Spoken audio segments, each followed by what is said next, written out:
ಈ ಜಗತ್ತು ಒಂದು ಬಹುಮಾನ ಇದ್ದಂತೆ. ಯಾರು ಜೀವಂತ ಆಸಕ್ತಿ ಇರಿಸಿಕೊಂಡು ಕೆಲಸ ಮಾಡುವರೋ ಈ ಜಗತ್ತು ಅವರಿಗೆ ಲಭಿಸುತ್ತದೆ. ಅಡಿಯ ಮುಂದಿಡೆ ಸ್ವರ್ಗ.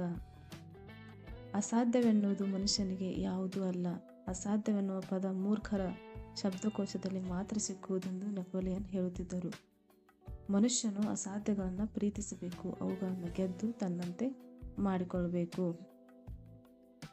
ಎಲ್ಲಿ ಆದರ್ಶ ಇದೆಯೋ ಅಲ್ಲಿ ಶಬ್ದಗಳಲ್ಲ ಕೃತಿ ಇರಬೇಕು. ಎಲ್ಲಿ ಆದರ್ಶ ಇದೆಯೋ ಅಲ್ಲಿ ಶಬ್ದಗಳೆಲ್ಲ ಕೃತಿ ಇರಬೇಕು. ಅಪರಿಮಿತ ತ್ಯಾಗದಿಂದಲೇ ಜನರು ಅಪರಿಮಿತ ಎತ್ತರಕ್ಕೆ ಏರುವುದು ಸಾಧ್ಯವೆಂದು ಮಹಾತ್ಮ ಹೇಳುತ್ತಿದ್ದರು.